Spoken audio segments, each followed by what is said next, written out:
दोस्तों, आपका मेरे यूट्यूब चैनल पे हार्दिक स्वागत है।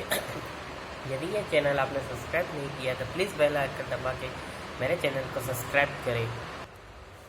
आज मैं आपको एनसीईआरटी वर्क पावर एनर्जी के बारे में बताऊंगा, जो कि एनसीईआरटी सीबीएसई का चैप्टर है। दोस्तों, work done bye constant force, जो कि वर्क डन जो होता है वो प्रोडक्ट ऑफ है मैग्नीट्यूड ऑफ है force and direction of in the direction of displacement and magnitude of displacement होता है। दोस्तों, डब्ल्यू जो मैंने आपको एक ब्लॉक डायग्राम दिखाया है दोस्तों, इसमें एक फोर्स है वो थीटा एंगल से है, वो उसका जो डिस्प्लेसमेंट वो एस से फ्रॉम इनिशियल पोजीशन तो work done equals F S cos theta, जो कि थीटा इससे जिस डायरेक्शन में यदि फोर्स अप्लाई कर उसी डायरेक्शन में यदि डिस्प्लेसमेंट होता है तो उन दोनों का प्रोडक्टिव वर्क डन होता है। वर्क डन जो होता है वो एक स्केलर क्वांटिटी होती है और इसका जो एसआई यूनिट है वो न्यूटन मीटर है और जूल्स होता है।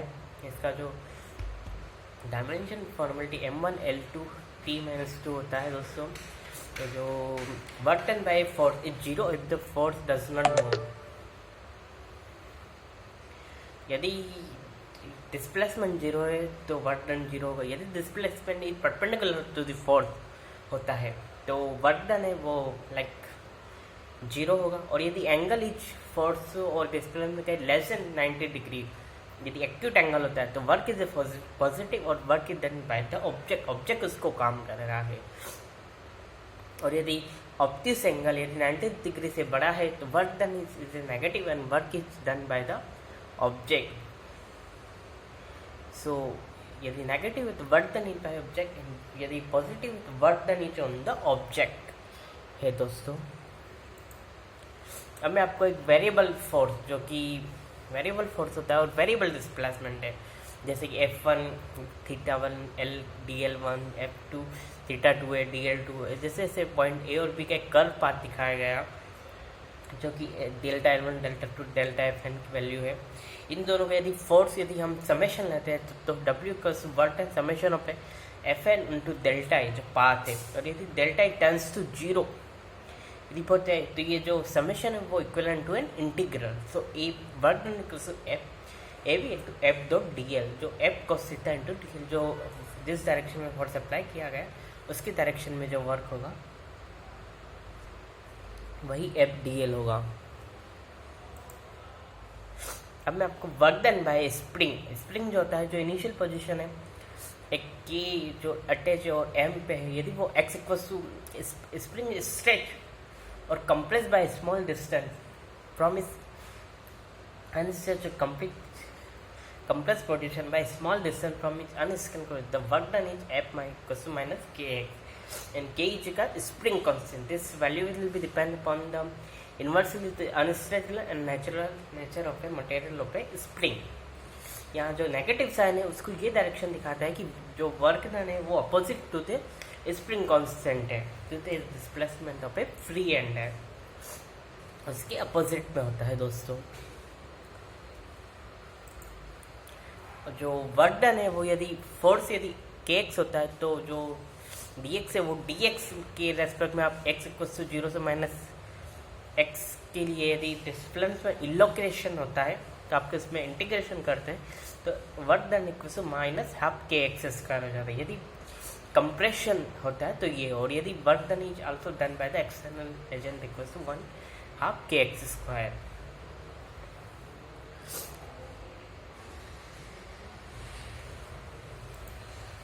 अब पावर क्या होती है, ये like it's applied to a object like point like object and work done is delta W in the delta T per unit time.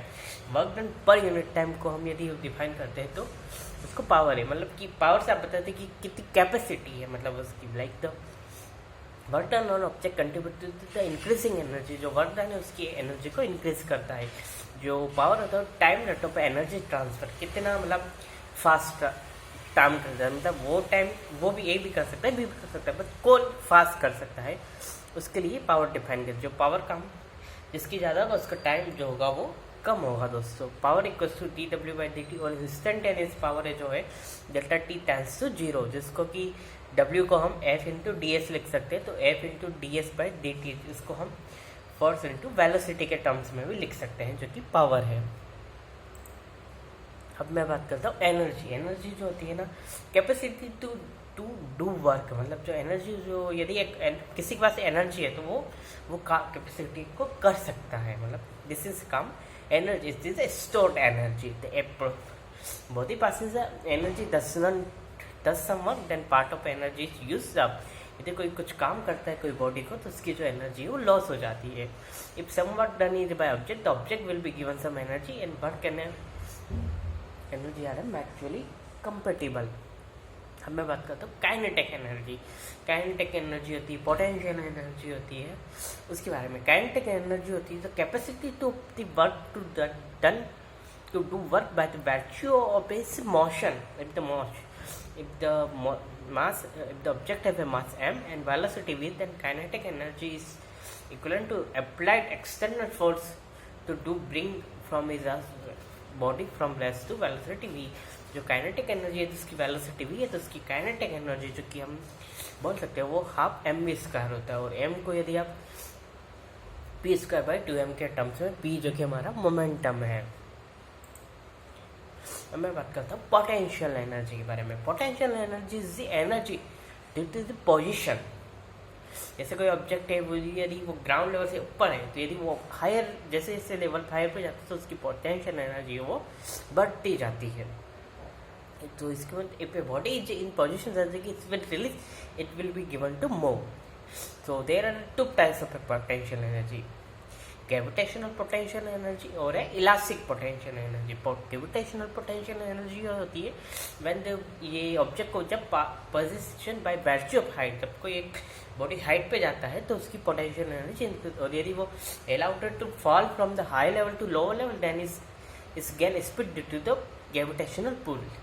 जो पोटेंशियल एनर्जी वो converted to the kinetic energy, जबकि आप object को ऊपर से नीचे के लिए फेंकते हैं। Therefore in positioning high, a body has a capability of gravitational potential energy is into kinetic energy। तो ये मैंने एक फिगर दिया है, जो कि एक ऑब्जेक्ट है, यदि वो mgh है तो उसकी जो पोटेंशियल एनर्जी वो mgh होता है। इसको पोटेंशियल एनर्जी को हम किसी एक रेफरेंस के स्पेसिफिक लेवल या रेफरेंस के, बोला यदि वो उससे ऊपर है तो पॉजिटिव, यदि उससे नीचे है तो नेगेटिव। तो object below the specific potential level ऐसे नेगेटिव एनर्जी। जीरो के यदि हम उसको ऊपर वाले को जीरो करते हैं तो यदि उसके बिलो है तो वो नेगेटिव एनर्जी होगा दोस्तों। अब मैं आपको बताता हूँ elastic potential. Elastic potential is the energy और प्रॉपर्टी ऑफ ए स्ट्रेच और a compress spring. The end of the spring elastic will begin to move if it is release. यदि उसको छोड़ दिया जाता है तो वो इनिशियल स्टेट में आना चाहता है। This property is called elasticity property. Elasticity is the change of its configuration. The amount of elastic potential energy is a spring of a natural when it is extended by a position x, then the amount of energy is proportional to half kx square।